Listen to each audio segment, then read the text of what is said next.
Boa noite.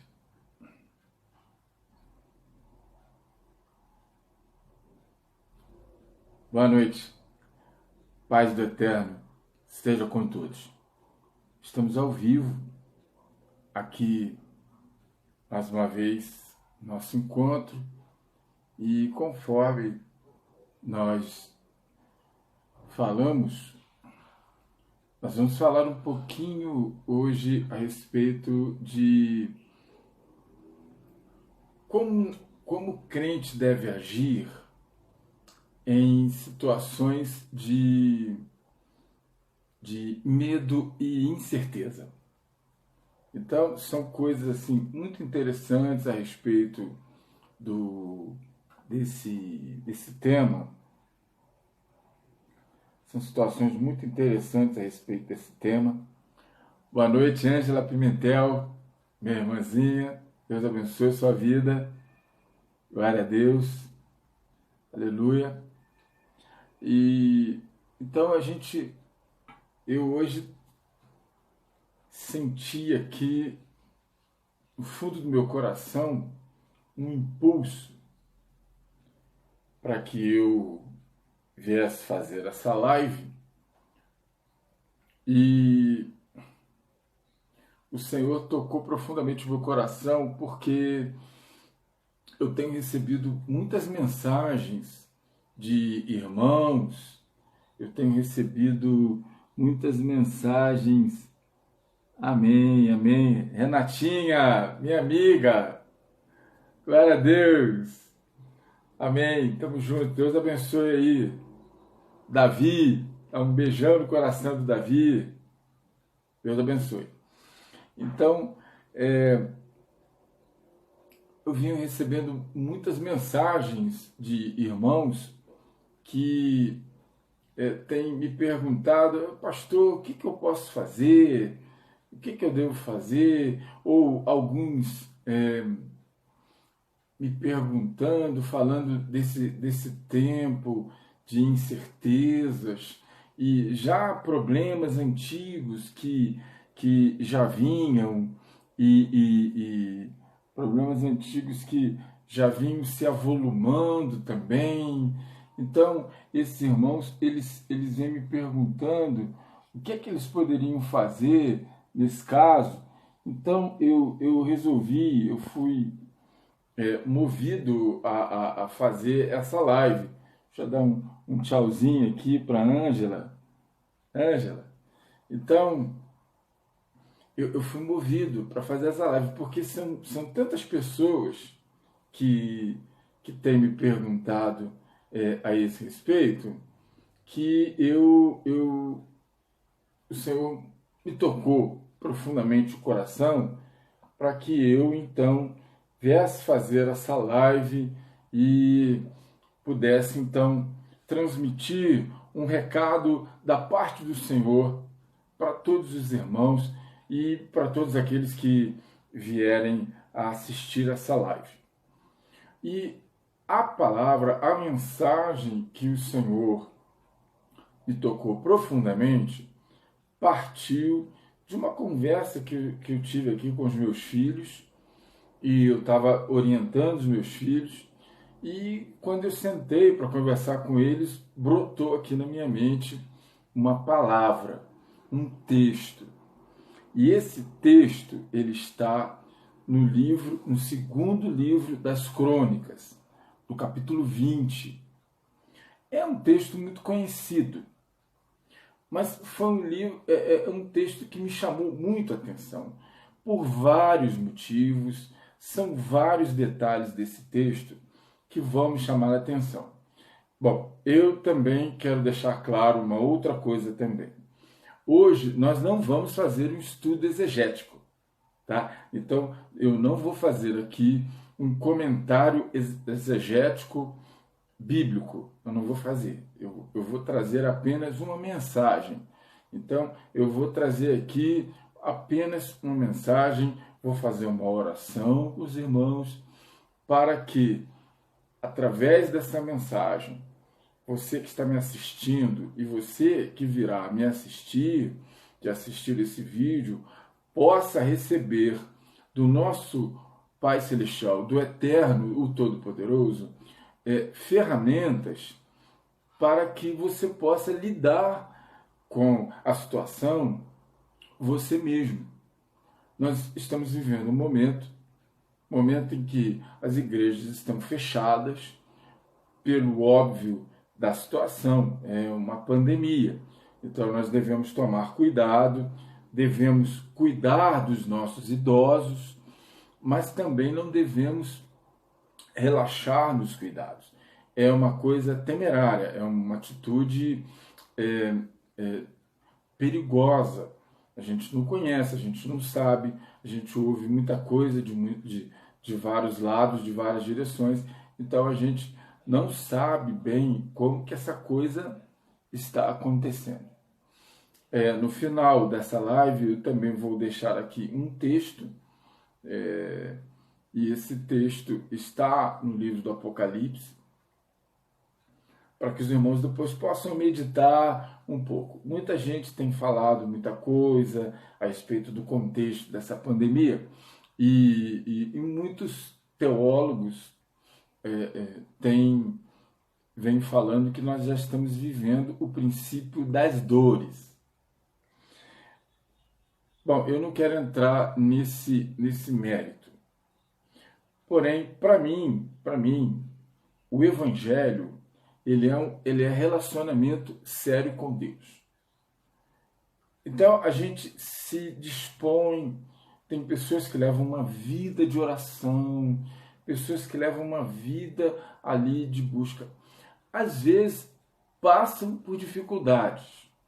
Existem vários motivos, mas um dos motivos que vem me chamando a atenção é que essas pessoas não separam um tempinho, não disponibilizam tempo para ouvir. Então, é o quê? Orar é falar com Deus. Simples. Falar e agir. Oração. Falar e agir. Orar mais ação. A oração é um monólogo. É você falando. Imagina bem você só falando. Você chega para o seu pai, imagina aí na tua casa, você chega para o seu pai e começa a falar com ele. Falar. Olha bem, eu estou fazendo uma introdução, tá? Falar. Você acaba de falar, aí fala assim pro seu pai. Bom, acabei, pronto. É só isso que eu queria falar. Vira as costas e vai embora. Mas você não sabe se o seu pai teria alguma coisa para falar para você. Você fica sem saber se o seu pai teria alguma orientação para ele dar para você. Você fica sem saber se o seu pai tinha alguma exortação para fazer, alguma correção para fazer, alguma observação, algum acerto. Porque nós sempre temos alguma coisa onde acertar. Ninguém é perfeito. Então, o que eu quero dizer é que essas pessoas que oram, às vezes estão perdendo a batalha porque não estão ouvindo o que o papai tem para dizer. Entende? Lembra aí daquela parábola do filho pródigo? Aí, a partir do versículo 25, você tem a parte do filho que teria ficado, entre aspas. Ele não ficou. E aí depois, lá no final, o pai vem e fala com ele: olha, meu filho, porque todas as minhas coisas são tuas. Tu sempre estivesse comigo, todas as minhas coisas são tuas. Então o pai dizendo o seguinte: você nunca usou porque você não quis. Ele ficava sempre afastado, meio que nos limites, mas sempre distanciado. Então, é um detalhe que eu quero deixar bem claro aqui. Oi, tia Celinha, boa noite. Que bom ter você aqui com a gente. Um beijo no seu coração, tia Celinha. Então, bom, nós já estamos aqui com quase 10 minutos e é o tempo que dá para a gente fazer essa introdução, porque essa mensagem ela tem esse objetivo de levar para você um recado do nosso Pai Celestial para o seu coraçãozinho aí, para você meditar e ajudar você a sair de uma ansiedade. A pessoa às vezes fica ansiosa. É normal no ser humano. O que não é normal é esse estado permanecer. O que não é normal é você ficar sem dormir. O que não é normal é você ficar desorientado. Isso não é normal. Você ficar desequilibrado, nervoso à toa, ficar nervoso. Em muitas casas, irmãos, está acontecendo isso. Os crentes, tem muita gente nervosa, tem muita gente ansiosa, a ansiedade traz o nervosismo. E tem muita gente que está sem paz, está atormentado. Então, essa mensagem, ela vem com esse objetivo. Tá bom? Então, eu já fiz aqui a introdução e agora eu posso dar início. Então, você abre aí a sua Bíblia no livro de 2 Crônicas, segundo livro de Crônicas, no capítulo 20. E nós vamos ler aqui apenas o versículo 3. Depois você lê, eu te recomendo que você leia todo o capítulo 20, ou pelo menos até isso.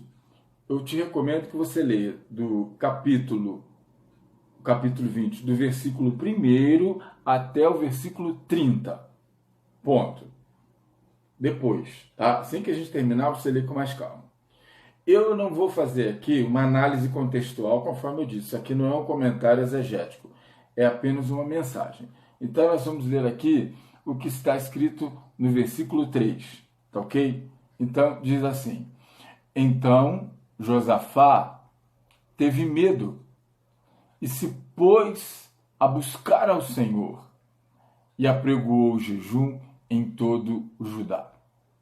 E Judá se congregou para pedir socorro ao Senhor. Também de todas as cidades de Judá veio gente para buscar ao Senhor. Pôs-se Josafá em pé na porta da tenda da congregação de Judá e de Jerusalém, na casa do Senhor, diante do pátio novo. Ok. Então, qual era ali um contexto imediato? Não vou fazer uma análise contextual ampla. O contexto imediato é o seguinte. Chegou um recado, uma notícia ruim para o rei. Estava tudo certo, estava tudo bacana. De repente, chega a notícia. Olha só, está vindo aí um monte de inimigos e um monte de pessoas que te odeiam, que querem te destruir. Quem eram esses inimigos? Moabitas, Amonitas e Meunitas.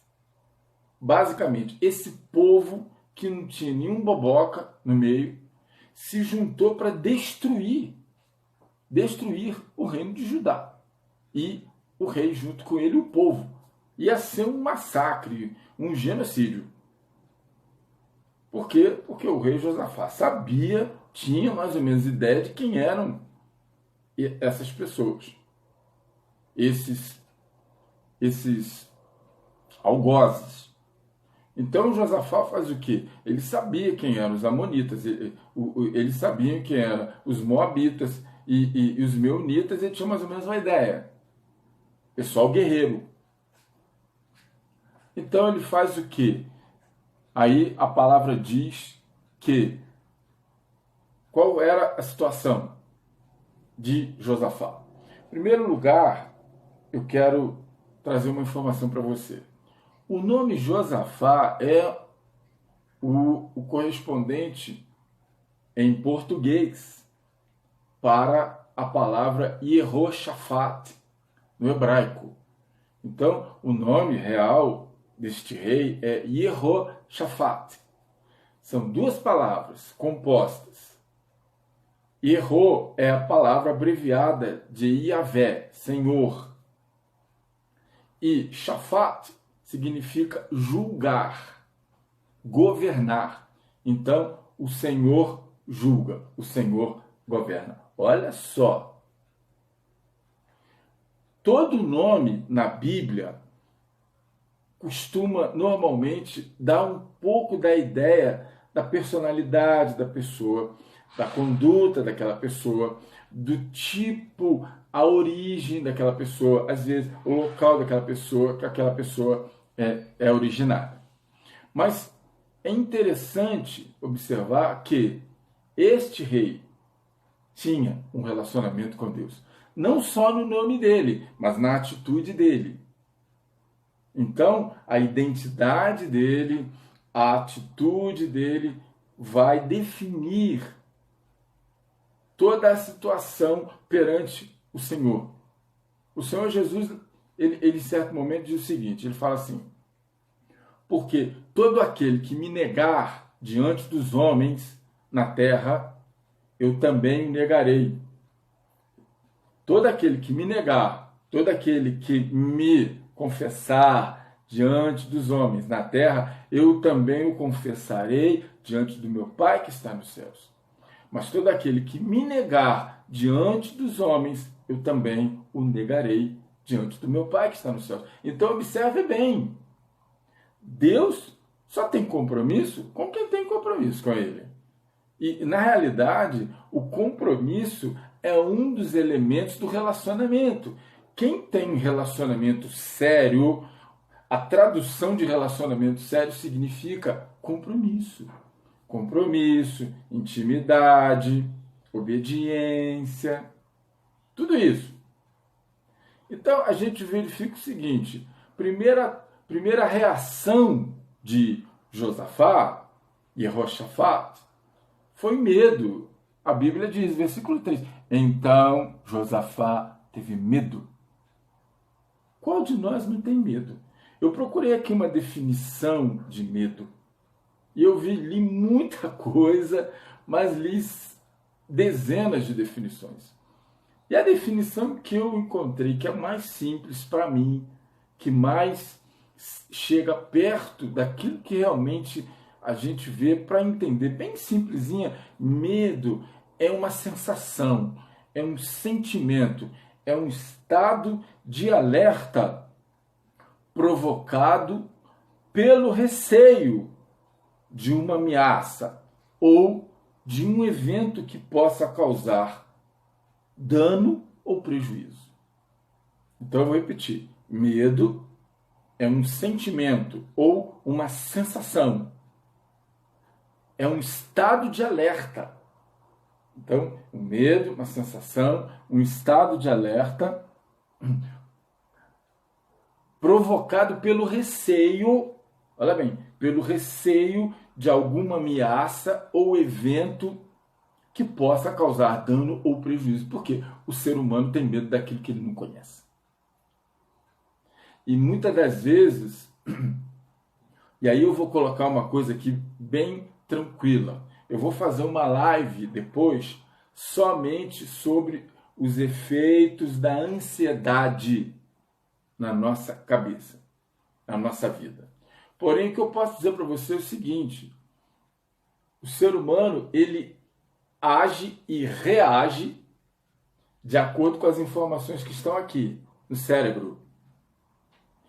Se você só tem informações da ameaça, mas você não tem informações de como agir, o seu cérebro ele vai buscar onde? Onde que o seu cérebro vai buscar informação? Na ameaça. Porque o que você tem é só aquilo que está lá. E se aquilo que está lá não é nada bom, então o seu corpo, começando pela sua mente, tudo começa pela mente. A sua mente começa a entrar num estado de alerta. E esse estado de alerta, irmãos, é uma coisa muito, mas muito profunda. Ele mexe com todo ser. Começa da mente e daí a pouco ele somatiza. O que é somatizar? Soma é corpo. Então significa é uma coisa que é psicológico, mas que depois ela reflete em todo o corpo. Então começa a causar uma série de problemas, uma série de descontrole. O corpo se descontrola, porque a cabeça ficou refém daquelas informações. Mas se você tivesse informação da solução, da verdade, essa informação está aqui. Quando a pessoa não tem essa informação que está aqui, ela fica refém da aparência. Nem tudo é aquilo que parece. Nem tudo. Então, é onde você vai encontrar o apóstolo Paulo falando: e não vos amoldeis, não vos conformeis a este século, mas transformai-vos pela renovação da vossa mente. Mente, para que experimenteis qual seja a boa, agradável e perfeita vontade de Deus. E o Senhor Jesus, lá em João 17, vai falar o seguinte: quando ele estava orando por nós, ele diz o seguinte: Senhor, santifica-nos na tua palavra, porque a tua palavra é a verdade. Então, quando você está de frente a alguma coisa que você não sabe, que você não conhece, que você não entende, que você se sente ameaçado, constrangido, humilhado, melhor lugar é a hora de buscar o refúgio. E o refúgio está aqui, na palavra de Deus. Esse é o refúgio. É isso que está escrito no Salmo 91. Aquele que habita no esconderijo do Altíssimo, à sombra do Eterno Todo-Poderoso, descansará e dirá do Senhor: Ele é o meu Deus, o meu refúgio, a minha fortaleza. Nele eu confio, nele eu confiarei. Qual é o esconderijo do Altíssimo? É a palavra. Nós nos escondemos na palavra, porque aqui o diabo não pode. Porque com isso que está aqui, isso aqui é lâmpada e luz. Lâmpada para os meus pés, a tua palavra e luz para o meu caminho. E no Salmo 119, Davi escreveu, certa ocasião: escondi a tua palavra no meu coração para não pecar contra ti. Então, nós nos escondemos na palavra do Senhor. É aqui que nós vamos esconder. Nós vamos lotar a nossa mente com essa informação que está aqui. Porque a hora que o adversário mandar uma seta, mandar um dardo, mandar um pensamento ruim, mandar uma informação ruim, você vai dizer: está repreendido, porque assim diz o Senhor. Plá, plá, plá, plá, plá. Você está entendendo? Assim diz o Senhor. Porque é o Senhor que nos conhece. É o Senhor, a nossa vida pertence a Ele. Ele é o Senhor da nossa vida e é Ele quem julga, é Ele quem governa. Então, Ele nunca perdeu nada, nunca faliu, nunca teve crise, não tem medo, nunca perdeu nada, porque Ele é o Senhor dos exércitos, é o nosso Deus, aleluia. Então, Josafá teve medo. Eu estou fazendo essa pequena introduçãozinha. Se você olhar o exemplo de Jó, por exemplo, em Jó capítulo 3, versículo 25, se você olhar ali, você vai encontrar ali o seguinte: aquilo que eu temo me sobrevém, e o que eu receio me acontece. Não tenho descanso, nem sossego, nem repouso, e já me vem grande perturbação. Olha só, Jó era um homem reto, temente a Deus, que estava sempre se preocupando em agradar ao Senhor. Olha só. Por que aconteceu o que aconteceu com Jó? Ele deu brecha. Aonde? Não era nas orações, não era nas ofertas, não era naquilo que eles... Não, ele deu brecha no relacionamento dele com Deus. Faltou o quê? Confiança. Isso significa o quê? Faltou fé. Fé é o firme fundamento das coisas que se esperam e a prova das coisas que não se veem. Hebreus 11. Então, o que acontece? Jó, aconteceu isso com ele. Aí que a palavra de Deus fala? A palavra de Deus fala muitas coisas. Porém, você vai encontrar lá no livro da carta de 1 João, você vai encontrar lá o seguinte. 1 João 4,18. Olha só.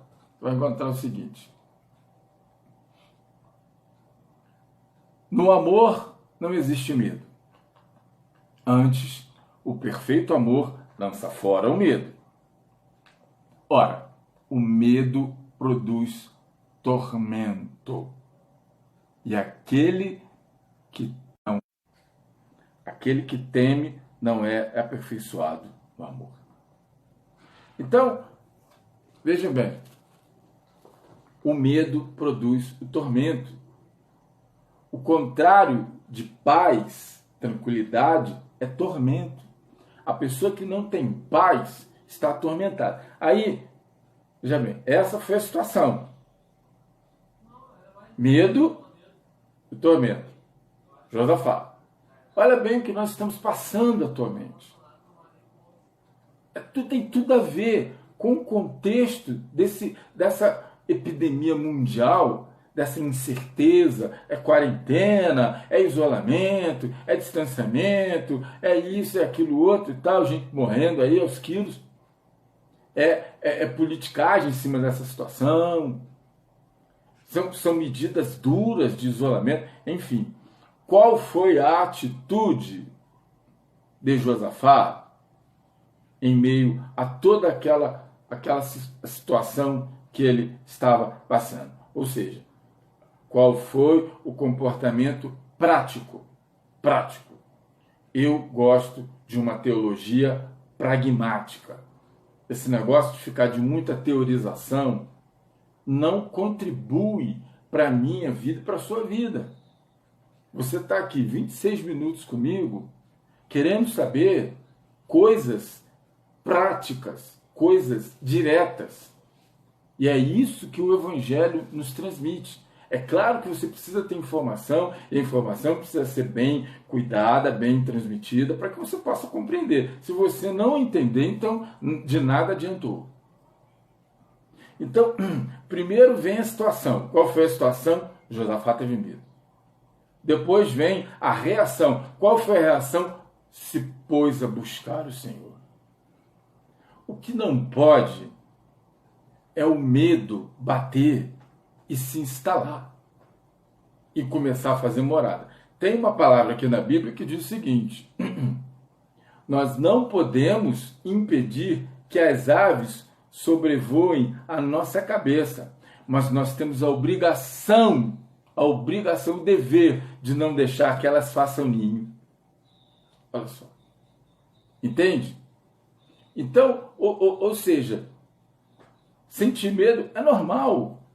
Não é demérito, você não está deixando de ser crente, nem isso aí não é nem negação de fé. O problema é quando você deixa o medo se instalar. E o medo só se instala, sabe quando? Quando você não tem essas informações aqui.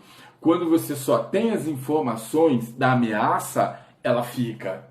Ela se instala, ela somatiza e você depois passa a sofrer esses efeitos da permanência do medo. O tormento vai te deixar doente, o tormento vai te transfigurar para pior, o tormento vai tirar a harmonia do teu lar, a paz da tua casa, vai acabar com relacionamentos, vai destruir casamentos, enfim, é um estrago. E isso era o que ia acontecer com o rei Josafá. Então, ele logo reagiu, ele se pôs a buscar o Senhor. Então, por quê? Porque o medo gera angústia e ansiedade. O medo, ele vai gerar isso, vai gerar ansiedade, porque a ansiedade tem tudo a ver com a questão do medo, ou seja, é o receio de sofrer com a ameaça que você está se deparando. E o que a palavra de Deus nos recomenda quando nós estamos vivendo uma situação de medo e incertezas? Filipenses capítulo 4. Abre aí. Filipenses capítulo 4. Ah, pastor, mas eu já li isso. Ok. Eu já li isso, não tem problema. Vamos ler mais uma vezinha aí. Vamos ler. Filipenses, capítulo 4, versículos 6 e 7. Diz assim: e não andeis ansiosos por coisa alguma. Em tudo, porém, sejam conhecidas diante de Deus as vossas petições, pela oração, pela súplica e com ações de graça.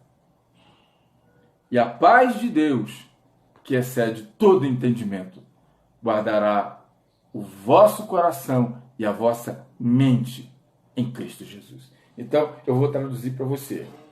Primeira coisa, não andeis ansiosos de coisa alguma. O Senhor manda você buscar.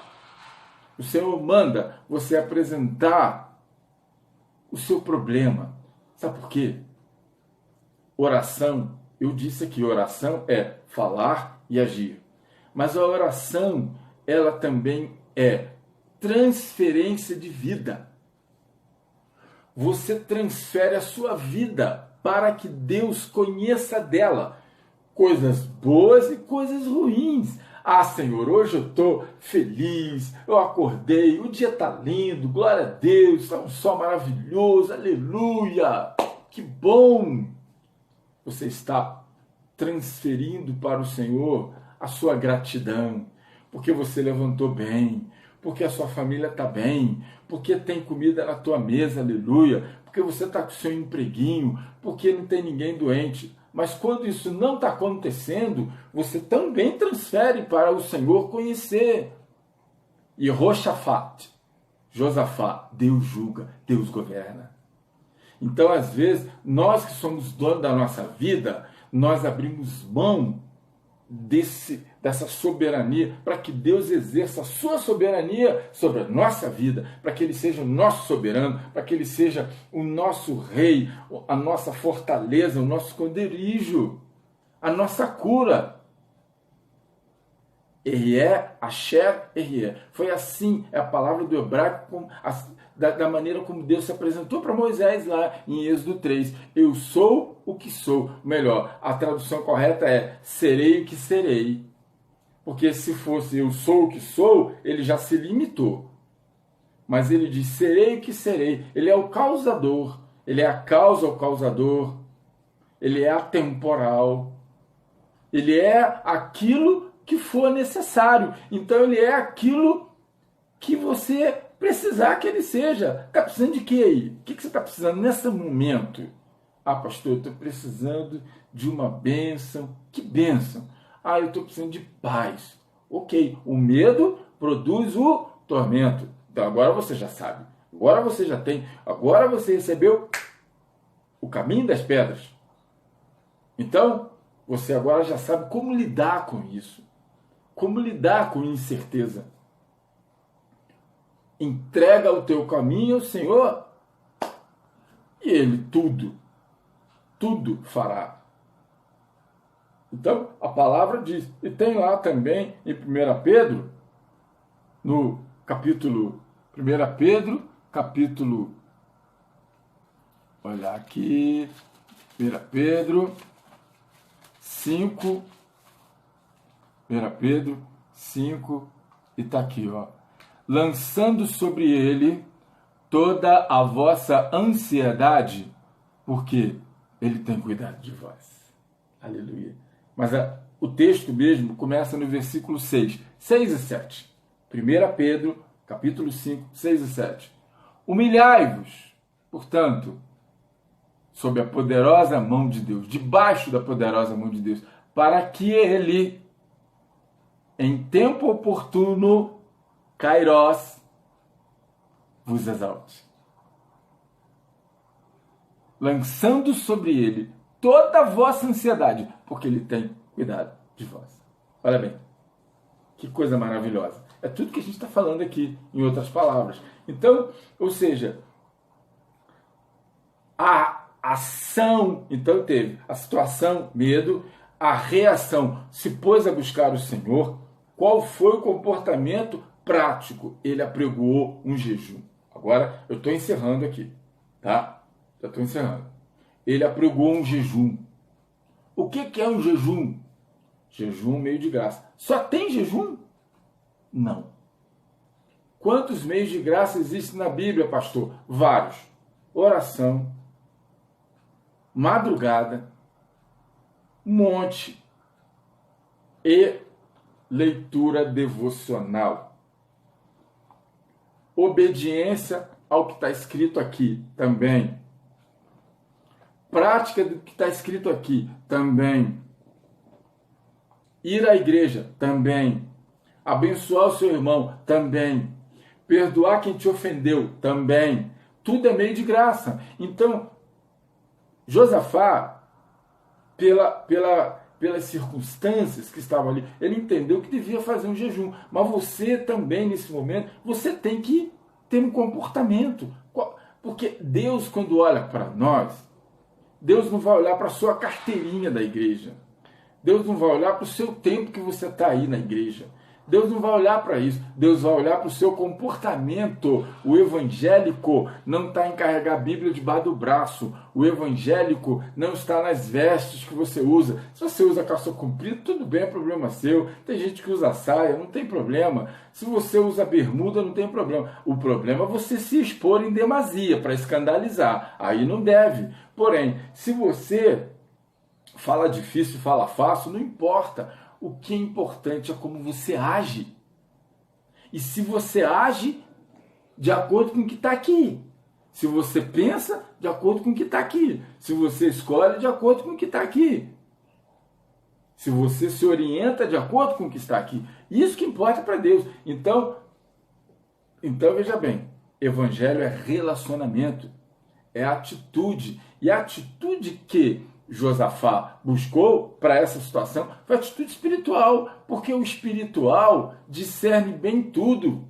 O espiritual governa o material, mas o material não governa o espiritual. Nós que somos espirituais, você que é espiritual, você não caia nessa pilha de politicamente correto. Não caia. Olhe para as coisas com olhos de especialista.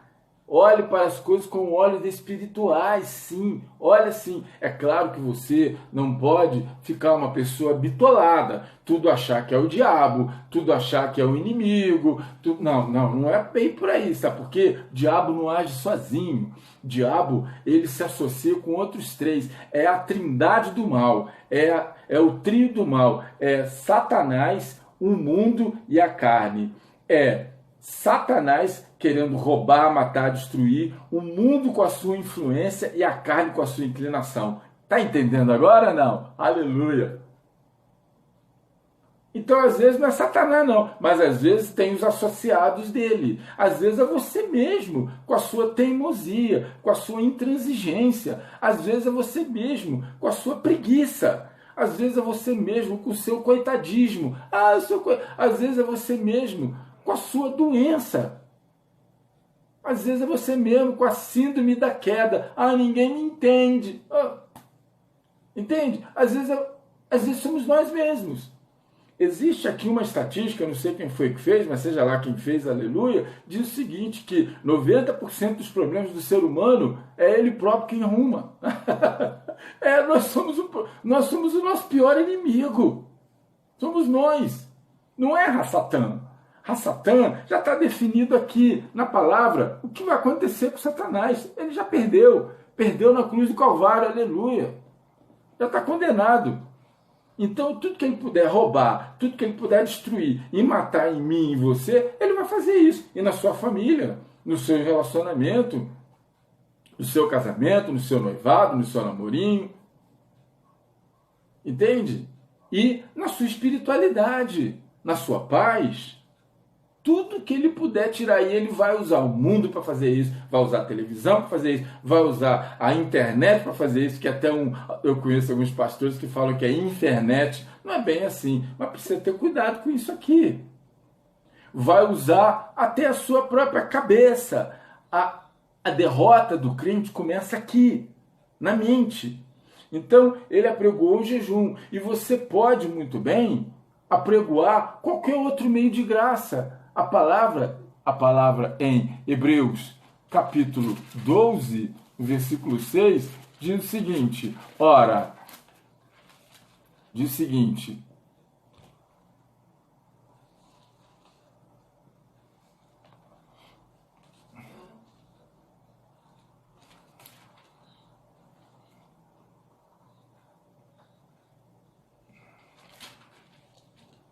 ora, sem fé é impossível agradar-lhe, e é necessário que todo aquele que se aproxima de Deus creia que Ele existe e que é galardoador daqueles que o buscam. Então, observe bem, sem fé não dá. Então, se você subir um monte, para fazer um monte, ofereça ao Senhor, e o Senhor vai te abençoar. Mas se você não puder um monte, você puder orar em casa, no seu cantinho aí, fecha a porta do seu quartinho, joelha aí na tua cama e vai orar. Se você puder orar meia-noite, de meia-noite às 3 da manhã, tá bacana, é a 4ª vigília da noite. Nesse horário o Senhor Jesus, andou sobre as águas. É profético, ok, faz isso. Mas se você não tá lendo a palavra, você precisa se encher da palavra para você estar mais animado, para você ter mais certeza, para você ter mais tranquilidade. Aleluia, faça isso. Se você não entender, aí entro eu na jogada.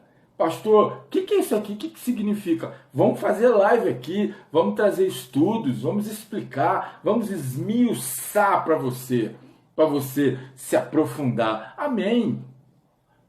Mas se você está brigado com alguém, libera perdão rápido, correndo para ontem. Se livra desse peso. Por quê? Porque o perdão, o ódio, atrasa a bênção.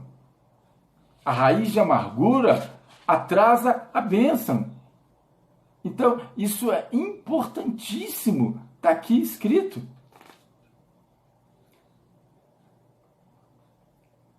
Hebreus 12, versículo 15. Atentando diligentemente para que ninguém seja faltoso, separando-se da graça de Deus, nem haja alguma raiz de amargura, que brotando vos perturbe e por meio dela muitos sejam contaminados. Olha bem. Cuidado, porque a raiz de amargura, raiva, ódio, tá, essas coisas, esses sentimentos bobos, atrasa a sua bênção. A sua cabeça continua complicada. E por último, qual foi a amplitude do problema? Ele envolveu todas as pessoas do reino. O reino de Judá, ele era composto por 2 tribos, tribo de Judá e tribo de Benjamim. O outro reino, que era o reino do norte, reino de Israel, era composto pelas 10 outras tribos. Josafá era rei de Judá. E Judá era formado, o reino do sul, era formado por várias cidades. Ele chamou todo mundo. Imagina! Chamou todo mundo. Imagina você nessa região aqui, que fosse um reino, chamar todo mundo da zona da mata para vir para cá, para a igreja, para a porta do templo. Imagina aí em Três Rios, chamar o pessoal de Três Rios, todo, da região aí, da micro-região sul-fluminense. Imagina o pessoal que está no Rio de Janeiro, em São Paulo. Entende? Então, ele chamou todo mundo. O que eu quero dizer com isso? Eu quero dizer com isso o seguinte: se as consequências do problema podem atingir a todos, então a busca para a solução desses problemas também deve envolver a todos. Ou seja, se você está vivendo esse contexto de pandemia e está atingindo a todo mundo na sua família, envolve a sua família na solução. Convoca a sua família para a oração. Ah, não estou podendo ir à igreja, não oro. Opa, você precisa estar lá? Igreja não é as 4 paredes. Igreja é quando 2 ou 3 se reúnem em nome do Senhor Jesus. Ele está junto com a gente. Isso é igreja. 2 ou 3 em nome dele, em obediência a ele, com salmos, com palavra, com cânticos. faça isso na sua casa. Bota mais gratidão na sua boca. Tá lá, 1 Tessalonicenses 5. Em tudo dai graças, porque essa é a vontade de Deus em Cristo Jesus. Amém? Então, tá ótimo, tá bom por hoje. Eu já deixei bastante informação para você, para que você possa alimentar a sua mente, pegar essas informações e fazer a sua estratégia aí. Como é que você vai fazer? A partir de hoje, entende? O mensageiro não é importante. O importante é a mensagem e o que você vai fazer com ela depois. O importante é o dono da mensagem. Esse que mandou a mensagem para você, hoje, agora, nesse lugar. Ele que é mais importante de tudo. E depois dele, o que você vai fazer com essa mensagem é responsabilidade tua. Amém? Então, que Deus abençoe a sua vida. Muito obrigado por você que esteve comigo aqui. Muito obrigado aos irmãos que estão mandando mensagem para mim até agora. Muito obrigado pelo WhatsApp, que está dizendo que está me assistindo. Amém. Muito obrigado aos irmãos que estão aqui nessa live comigo. Glória a Deus pela vida de vocês. Agora eu quero orar por você. Eu quero te abençoar. Porque eu sou pastor, eu sou um abençoador. Então, eu quero orar pela sua vida, ok? Baixa a sua cabeça aí, bota a mão no seu coração, que eu vou fazer uma imposição de mão sobre a sua vida. Amém? Senhor, meu Deus e meu Pai Celestial, Deus Altíssimo, Eterno, Deus Eterno de Israel, Todo-Poderoso, bendito seja teu santo nome.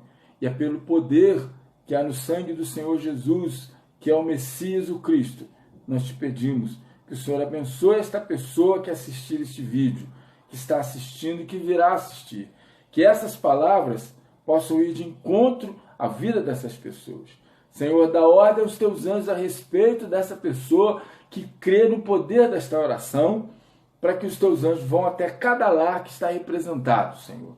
E neste lar, estes anjos possam realizar ali a tua vontade, operar milagres, libertar, curar, animar, motivar. Senhor, repreende toda seta do inimigo, toda obra de macumbaria, de inveja. Senhor, arrebenta, quebra cadeias, Senhor. Joga por terra toda ideia que não provém de ti, toda palavra de maldição, que seja quebrado, queimado e destruído agora, pelo poder que é no sangue do Senhor Jesus. Em nome do Senhor Jesus, é o que nós te pedimos. Em nome do Pai, do Filho e do Espírito Santo. Amém e graças a Deus. Amém. Deus abençoe a sua vida. Muito obrigado. Domingo, a gente tem mais um encontro aqui. Vou fazer mais outra live com mais outro assunto bacana para a sua vida. Amém? Que o Senhor te abençoe e te guarde. Em o nome do Senhor Jesus de Nazaré. Amém